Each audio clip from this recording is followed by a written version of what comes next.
Alrighty, welcome. Thank you for joining us all today for this virtual training. I just want to invite you all to share this training later on with your colleagues or community members that you think might find it interesting.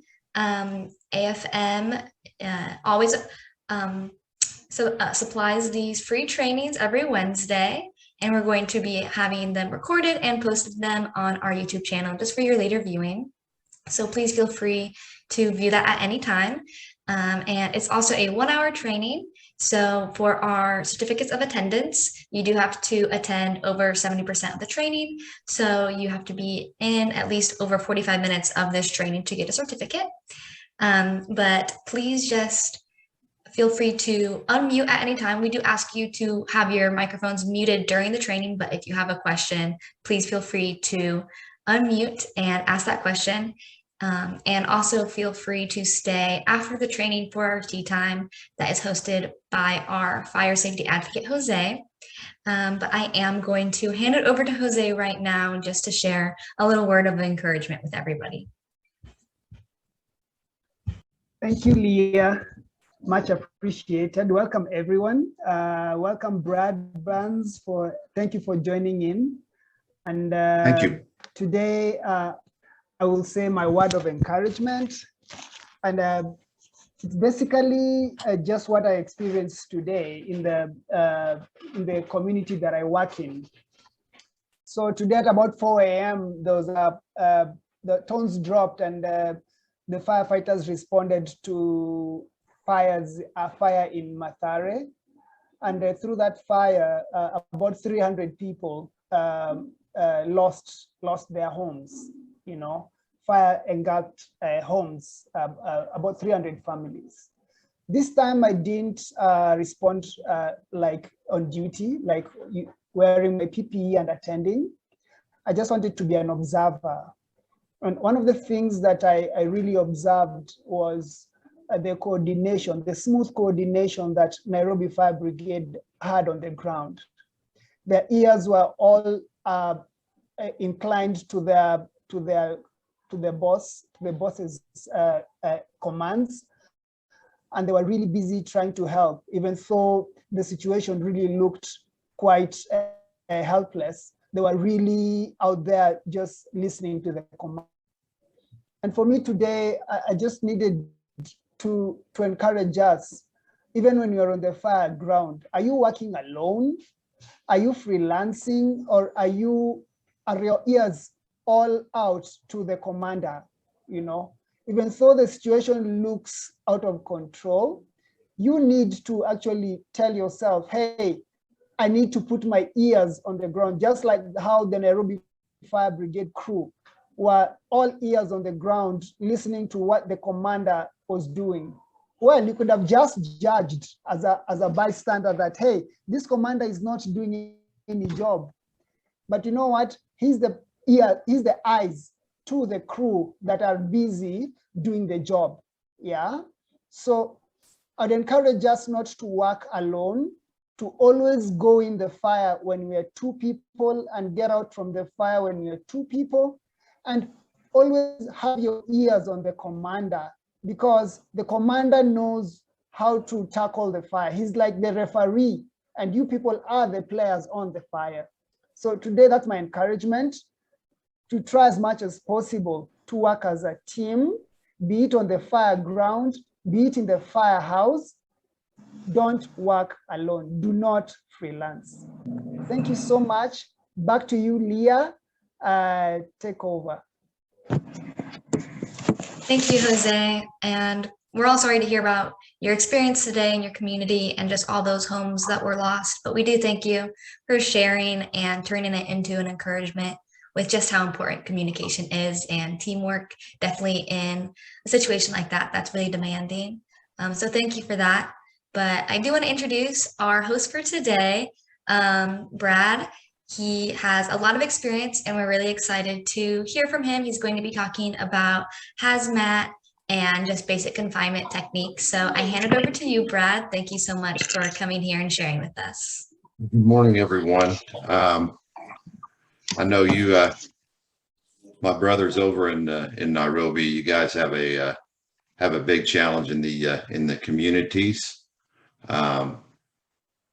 And I know that I just want to encourage you guys to keep working hard.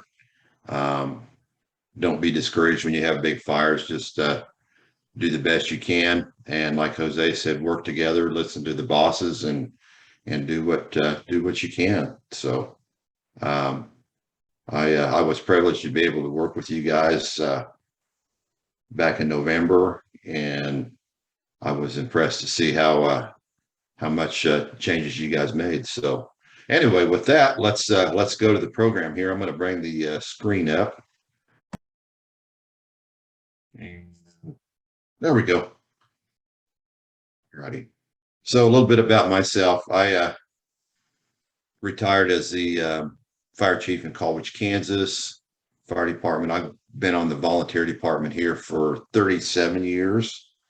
I was a captain with the Wichita, Kansas Fire Department. I retired there back in 2014. I was on their hazardous materials team. As you can see, I titled this as Dangerous Goods. I think, Jose, just as a reference, you guys usually refer to hazardous materials there in Kenya as dangerous goods. Is that correct? Correct. Okay. So that's why I kind of reference this as dangerous goods incidents. But I was on the hazardous materials response team for several years there as a firefighter, and worked a little bit as an officer on the team. So anyway, so that's my background. So what we're going to talk about, one of our objectives, will be talking about some initial actions that we'll take on all dangerous goods incidents, no matter what our strategies are. We'll define confinement. We'll contrast it with confinement versus containment, which that's another strategy that we use a lot on mitigating these incidents. Introduce some different confinement techniques. There's several different confinement techniques we can use, so we'll talk about these different techniques, and we'll review some safety considerations as well. So we'll go ahead and get on down into it. Just to show you that's I don't know, several of you may have listened to me several months back. This is an incident that I responded to. So if you rolled up on that, what would you do? How would you respond to that as far as the actions you would take? Things you have to consider when you rolled in on that. When the tones drop and the dispatch information comes in, you have to start thinking about what actions you're going to do based on what you want to do. And there's some things anytime you have a dangerous goods incident, there's things you have to consider, and that is starting with when you get dispatched. There's things you can think about. You can think about your weather conditions as you respond, the kind of container or any kind of information, the kind of product they might give you. Like I said, the weather, where it's at, if it's on a highway, if it's in a building, all that kind of information. You need to be thinking about that and what you can do. So that happened to be an ethanol trailer, ethyl alcohol, that a lady decided that she wanted to commit suicide. So she decided she was going to pull her vehicle out in front of that truck in the rain. He couldn't stop and smacked her and rolled over on its side. You can see the split up on top. If I can see right there, you can see that split right there. It offloaded about roughly a third of its product down into the ditch, and it started running down the ditch right there. So so that's, like I say, that's actions you can start thinking about as you leave the station en route to the call.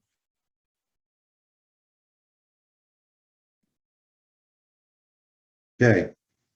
Like I said, we're going to talk a little bit about our initial response actions, no matter what our mitigation is. First thing you want to do is secure that scene. In Africa, we have, I know, Jose, I'm going to pick on you since I know you. We have a lot of problems with trucks and pipelines that leak fuel, don't we? And we have people Yes, that we get do. in on those scenes, don't we? Yes, we do.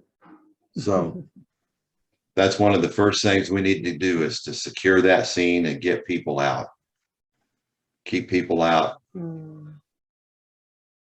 Keep anybody that's already in, try to get them out. So any incident, something that I didn't put into my program, when you approach, something you can do, try to get the weather conditions. You can look on your flagpole or at a flagpole as you're leaving the station. See what the wind direction is.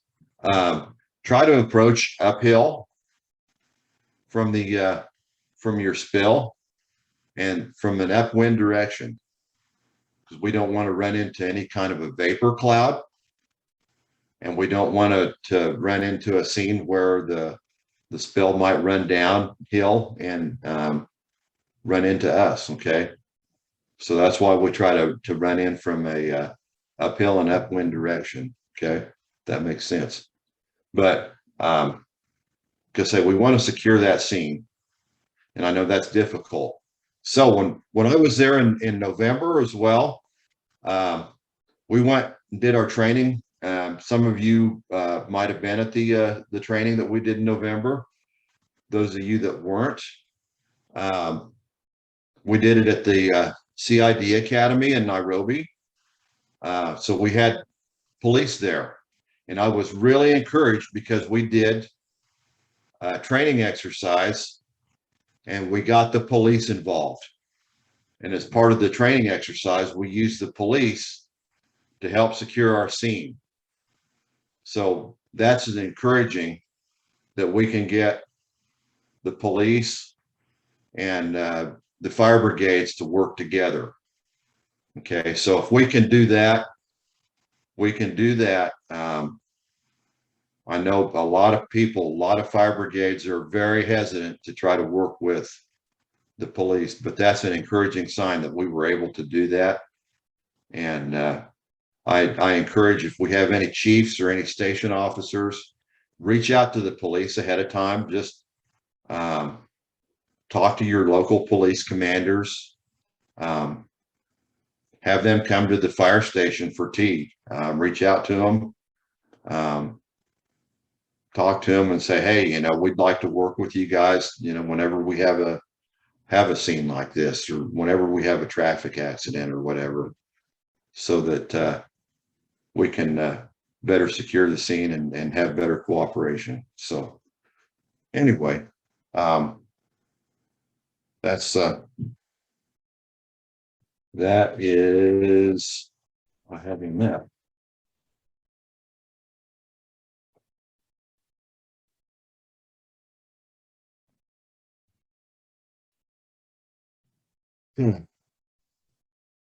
So talk about identifying your product. That's important that you do this as soon as you can.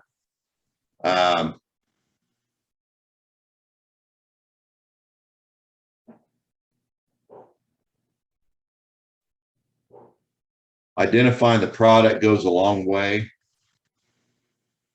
as far as how you're going to mitigate the incident, what strategy you're going to use. There again, I can't get over as far as your weather too. That's going to be important as to how you mitigate the incident. You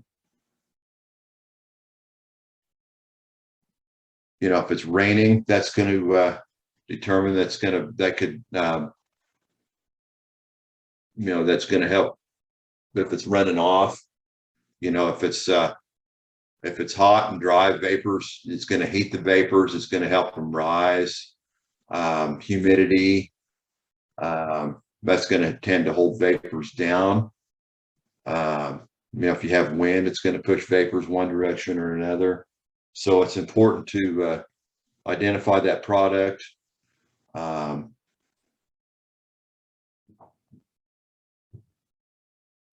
else here?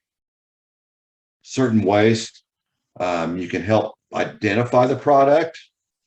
Down here, I have a picture of a placard. You can do that. If you have a truck driver, a facilities manager, that's another way you can do that.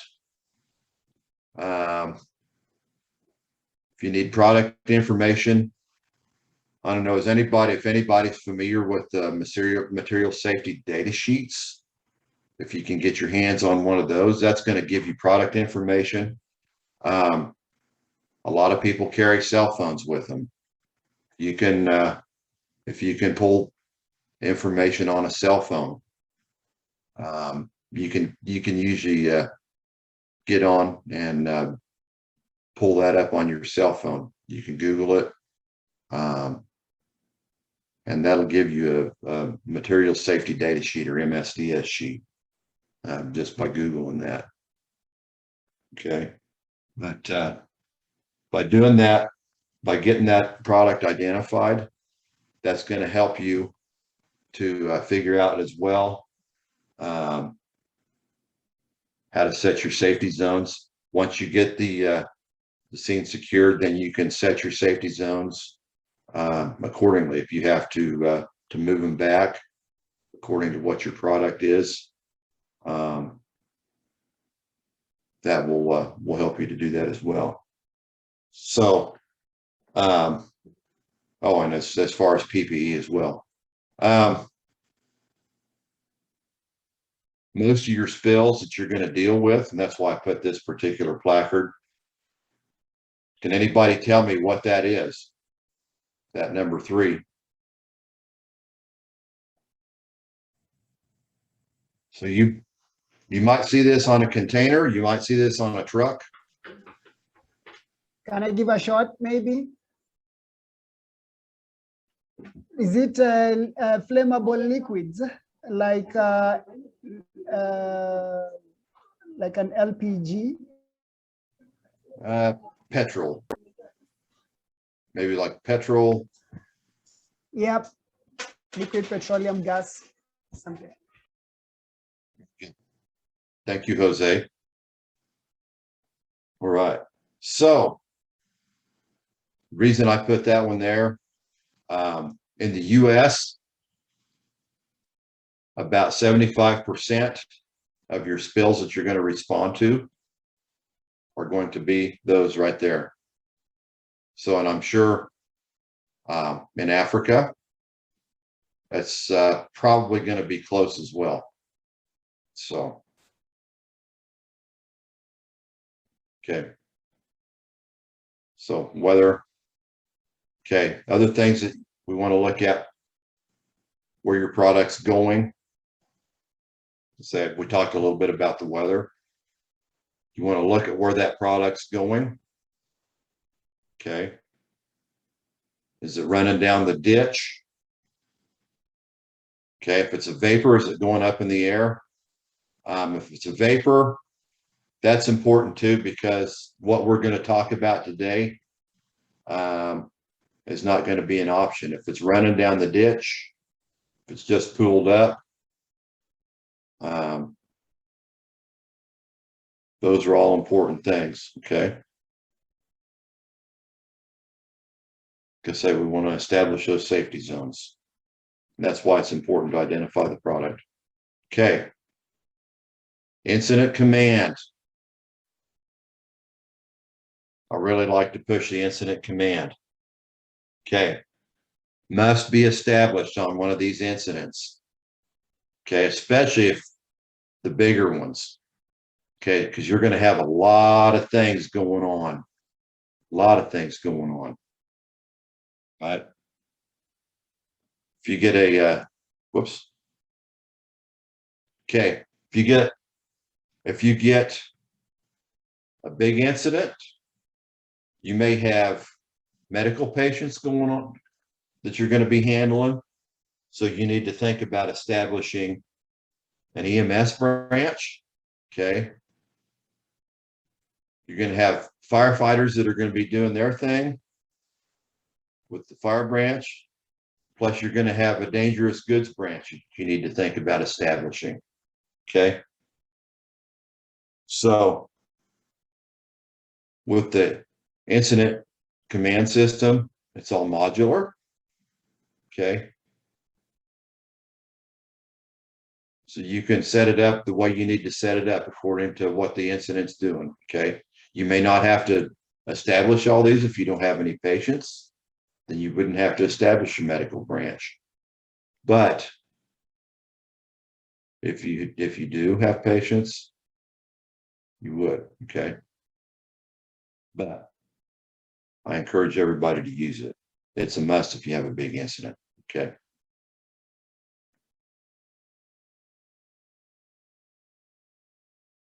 So incident goals.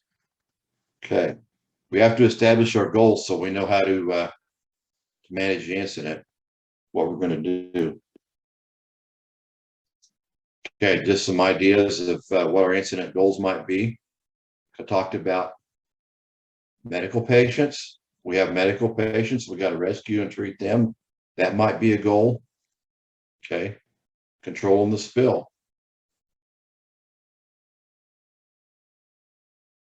You want to try to keep that spill on the site. You don't want it to get away from you. We don't want to pollute the water if we don't have to. If there's water around, that might be a concern. We have a river, waterway, whatever.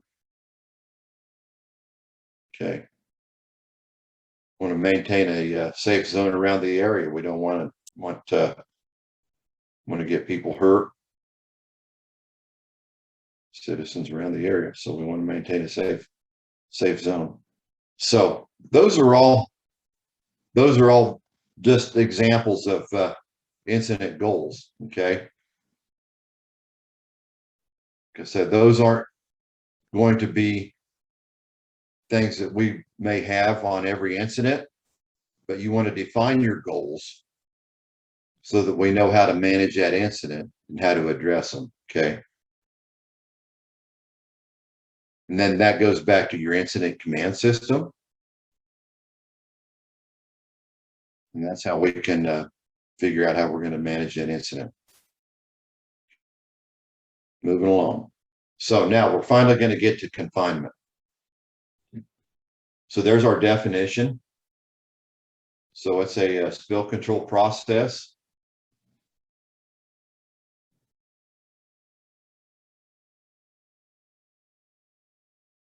It restricts the released product to a controlled area outside of its original container.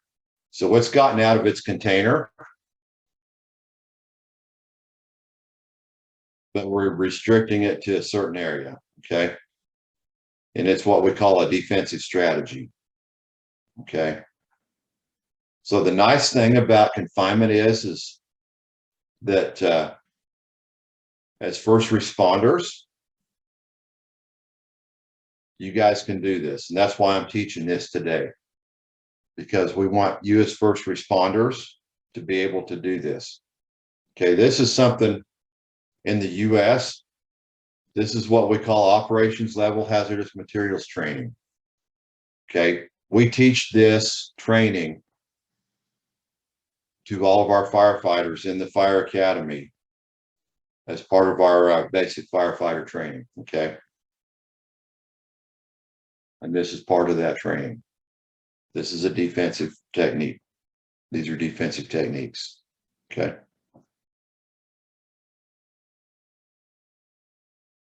Okay.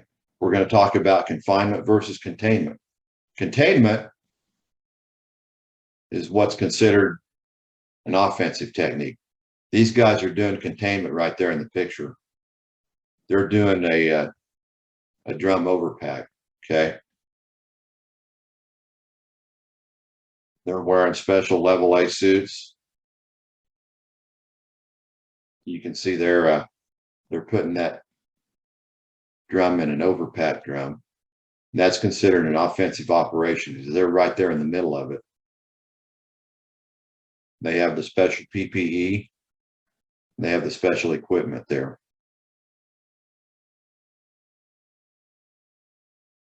That's the stuff when you get onto a dangerous goods team. That's the kind of thing that you learn how to do.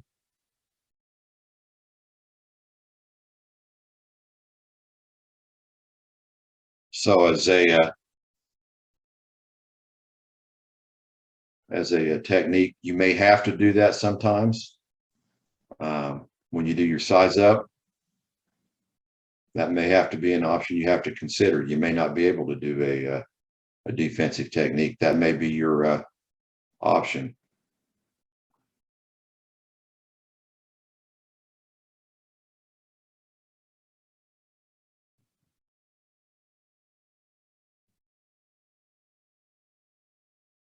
Like I said, going down here to this bottom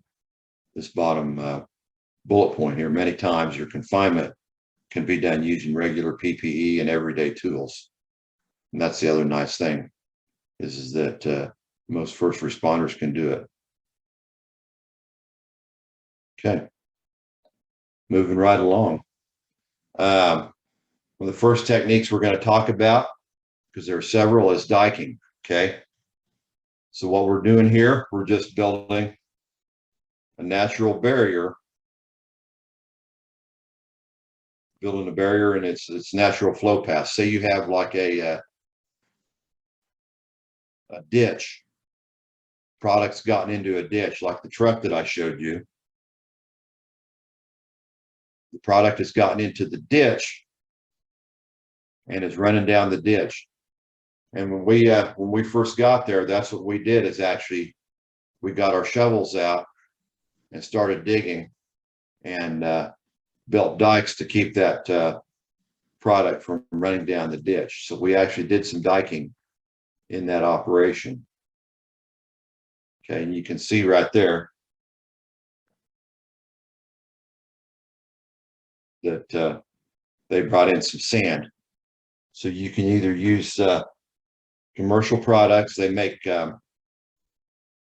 what they call booms that you can bring in, which is a commercial product. You can use those sometimes, or you can use available resources, which will use dirt on that particular instance. So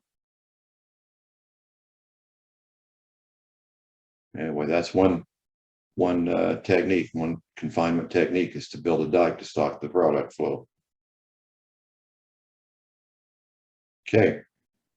Another technique is retention. Okay. If you look there, that is a retention area that was built around that tank right there.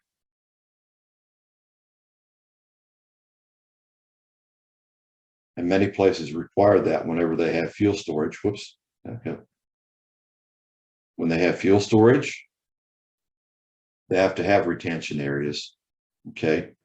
But you can do that if you have a tank that's ruptured.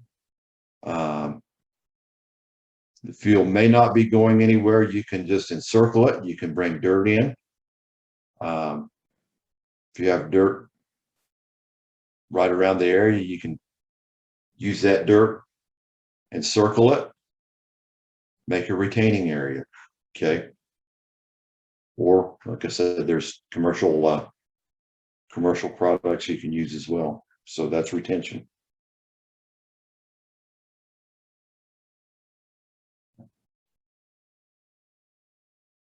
Diversion. Okay. That's what he's doing there.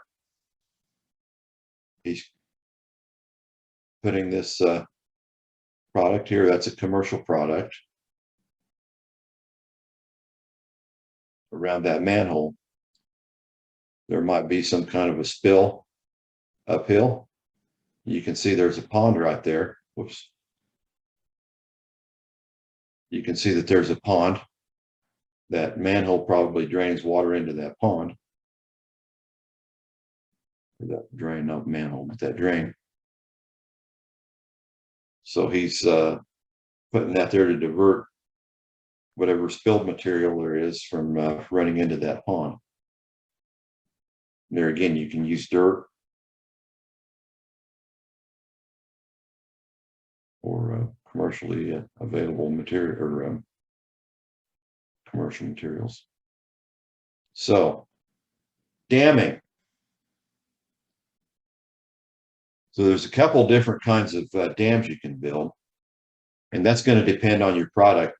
You have to have, this is where it's, you need your MSDS sheet so you can look up and find out what your properties are for your product. It said 75% of your spills are going to be hydrocarbon products like your gasolines, your oils, things like that. They're going to float on water. In this case, you would build an underflow dam. You're going to get pipes. The more pipe, the better. And this is going to work better in smaller streams. You're not going to be able to keep up with the water flow in a bigger stream because you're going to have enough pipe to put in your dam to stop the water and hold your product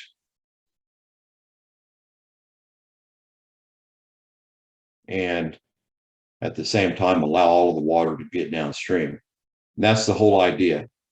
You have to be able to stop the water and your product, but yet allow the water to pass through. You don't want anything to overflow this dam. Okay. And see, and that's what the whole idea is you're stopping the product from getting downstream and allowing the water to pass through. So that's why this is more ideal in a smaller stream. Okay. So if your product floats, you're building what's called an underflow dam. Okay. So your pipe's going to go on the bottom and it's going to point upwards. But if your product sinks, the pipe's going to go on top and point downward.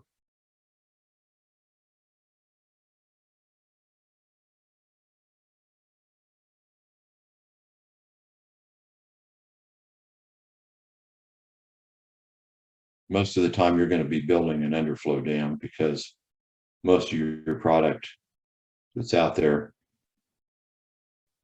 is going to float on water. Because like I said, it's about 75% of your spills are going to be hydrocarbons, which float on the water.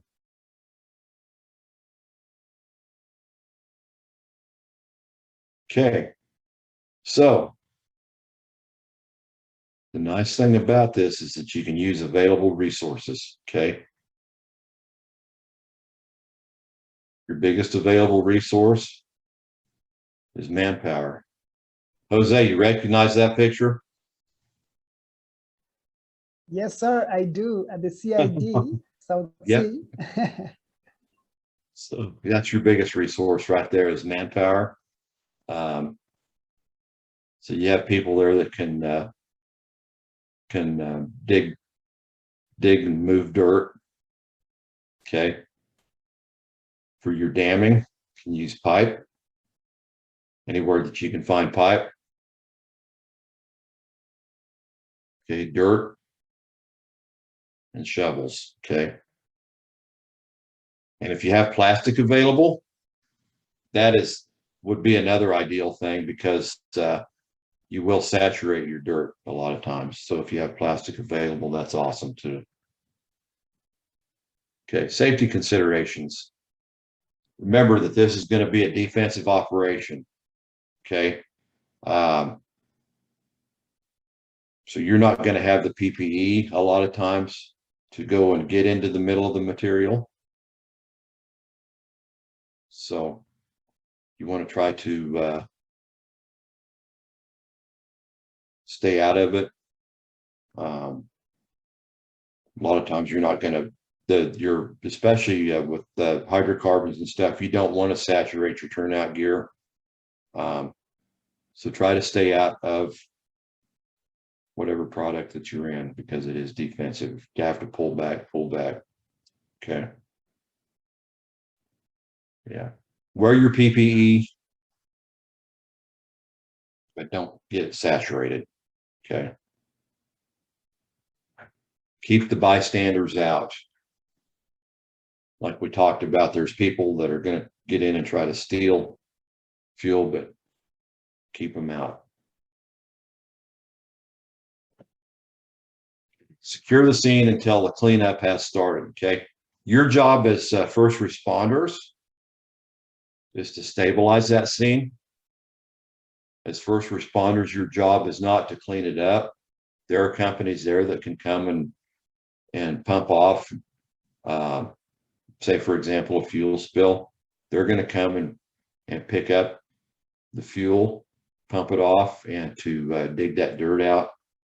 Okay. But you need to keep that site secured until that is accomplished. Okay. All right. Questions? I'll open the floor for questions.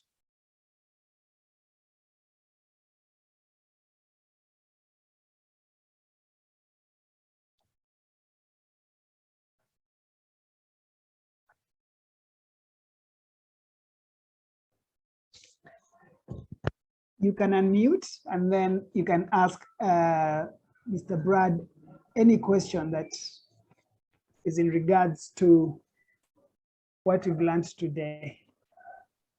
I have a question. Yes, sir. Yes, please, Errol. Go ahead, sir. Hi, Brad. How are you, sir? I'm good. How about you? Good. My question is, does it have a guaranteed operational period, or it depends with the type of situation you're in, so that you can create your operational period? That is a good question. That's going to depend on the size of your operation, the size of your spill. If it's a large spill, it could, your operational period, you're going to have to split it. You're going to talk about days. Usually, the way we set operational periods here are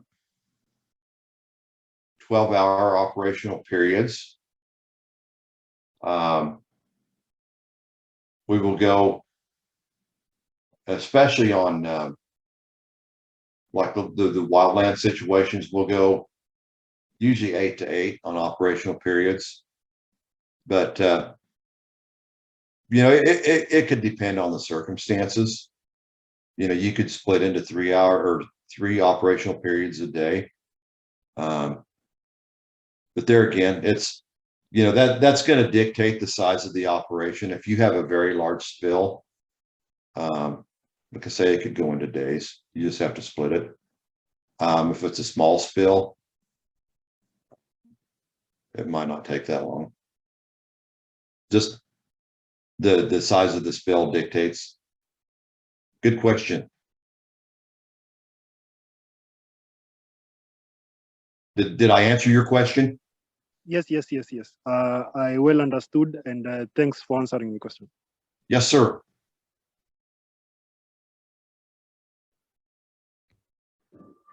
Thank you, Errol. Another question, you can unmute. Go ahead.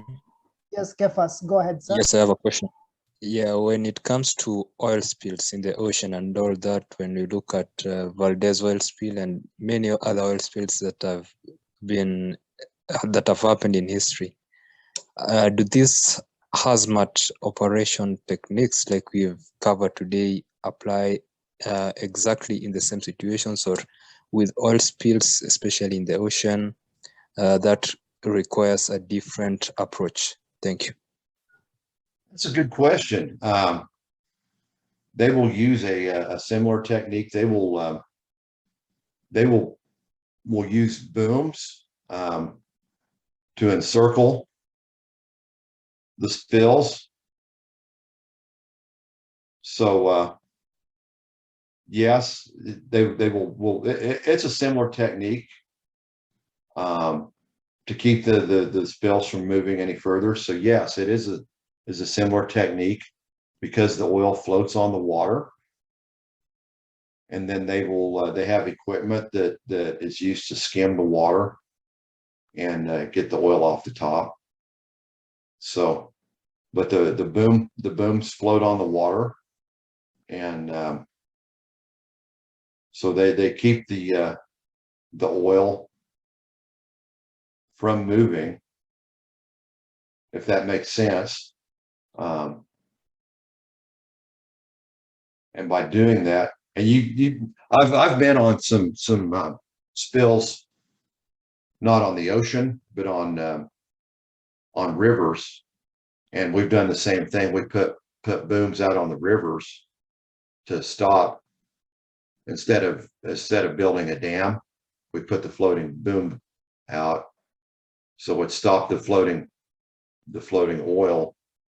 And then we brought in what's called a vac truck, which is it's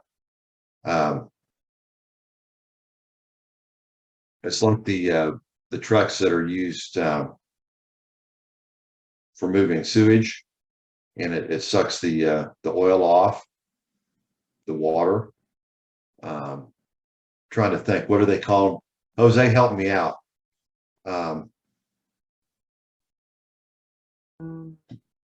That one I might not know too. You see them all over. They use them for sucking the sewage pits out.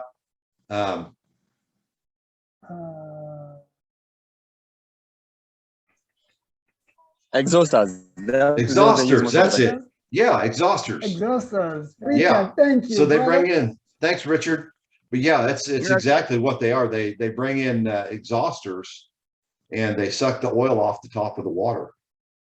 But they use the booms to stop the product from moving. So it's a confinement technique that they're using. They're just using floating booms to do it. It's just it's a thing that floats on the water.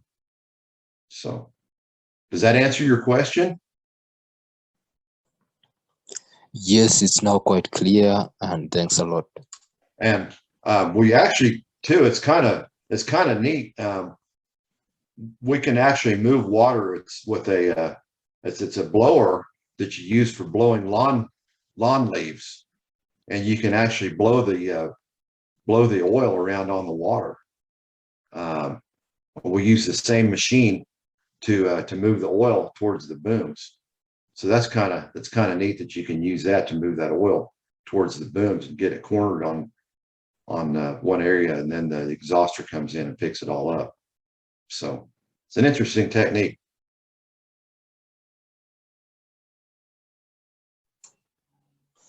I also have another question that just popped. Yes.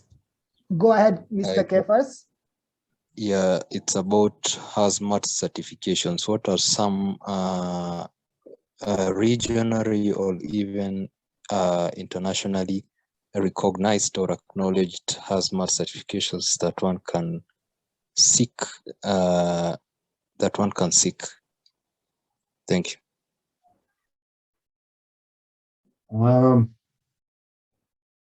I can tell you, and I don't know if it's the same standard as ours. What we teach our firefighters in the US is what we call the operations level. And that's basically, like I said, at the operations level, we're teaching like I said, basic techniques like this. Defensive, we're teaching to respond and do techniques where we can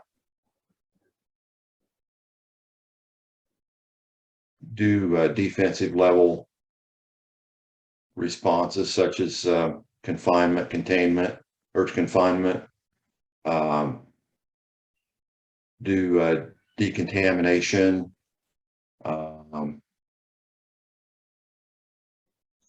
use PPE. We do teach about the different levels of PPE at the operations level.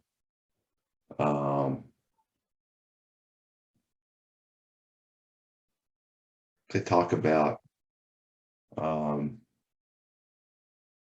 CBRNE. Are you familiar with CBRNE? The chemical, biological, radiological, nuclear explosives, responding to those type of incidents.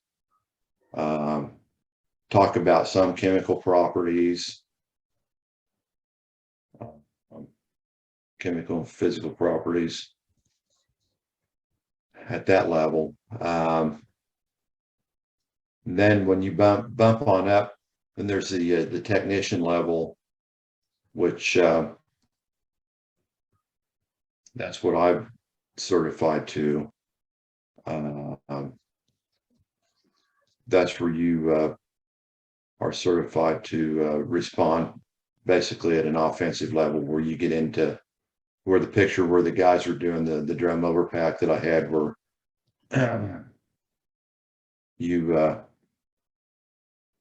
you do all the special containment, confinement techniques. You use all of the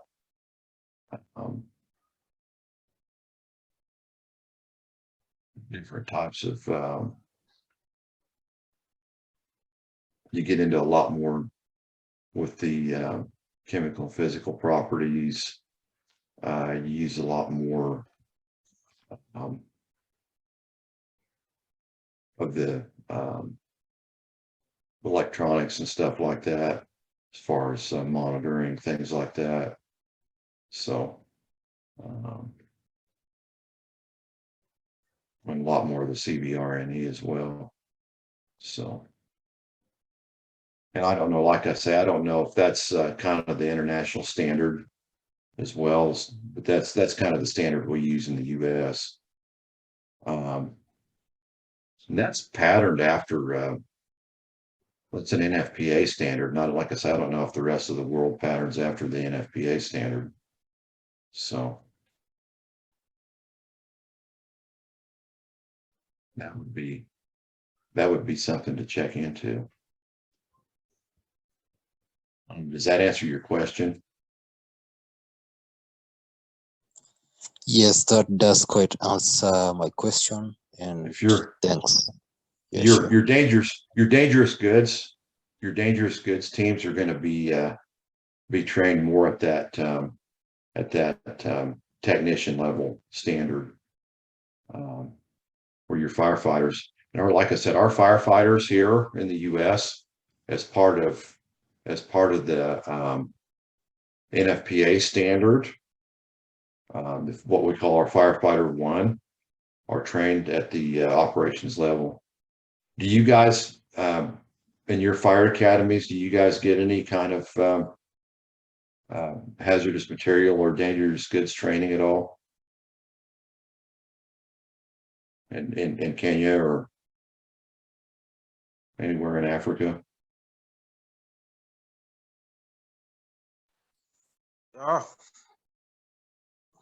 Oh, Yes. it's actually a question about the training of AXMAT. This is Mawa from Nigeria. Can you? Go ahead, sir. We can hear you very clearly.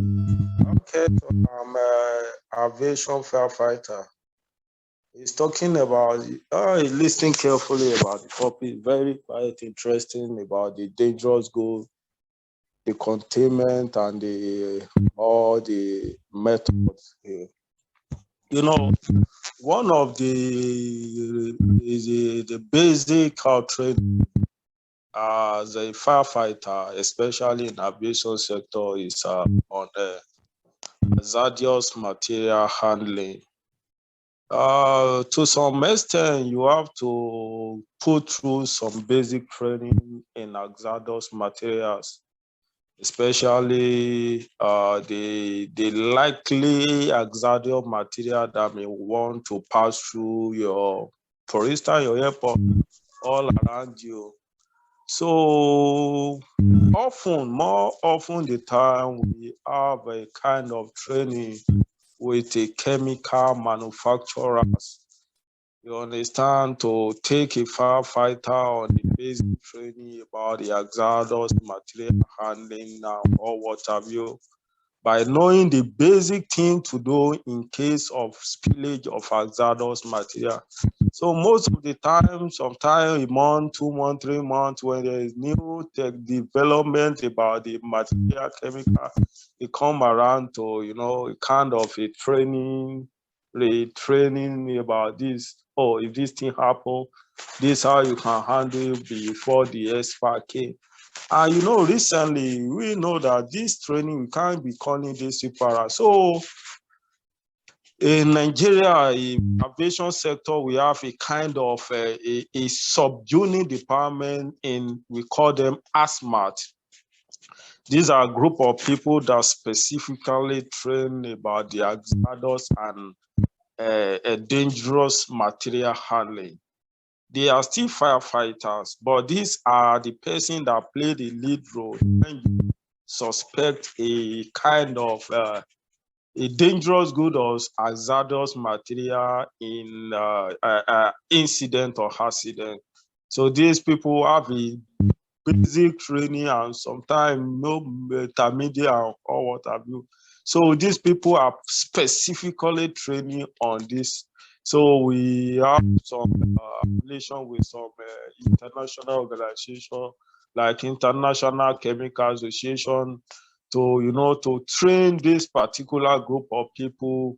And so these people always been in a lead role anytime we are attending to any incident or accident that have to do with hazardous material, or is there any dangerous good that's passing through, or anyone involving an accident or incident. So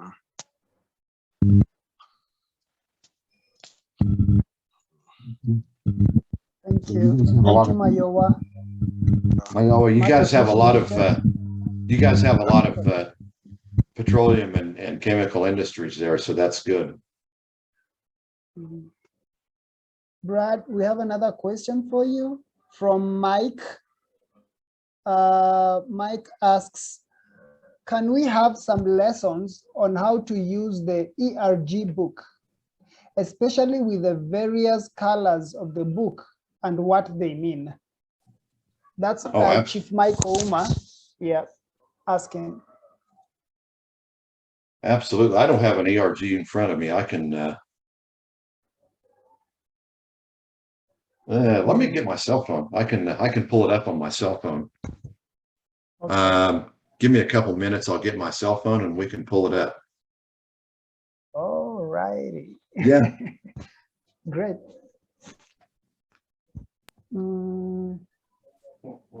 So that actually might be a good segue for me to hand this off to you guys. But also, I just do want to recognize that Simpson also asked a question. And so before I step away, I just want to ask you guys to look at that.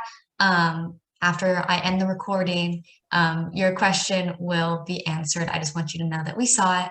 But I want to thank you, Brad, and to all of our participants that attended today. I just really appreciate you, Brad, and I know that I personally learned a lot today, so I'm sure everyone else did as well. And I invite you all to fill out the evaluations that we sent in the chat. That might also be a good place to mention wanting a published ERG book that we have available somewhere on our site. So those types of suggestions we really appreciate. And then I also want to invite you guys back here next week. We're going to have Krista Nielsen again with us training on firefighter safety and PPE. So I ask you guys just all to attend that. We would love to see you again. Just use the same link that you used today. And I'm going to pass it back to Brad and Jose after I end this recording. So thank you all for attending today. Thanks, Leah.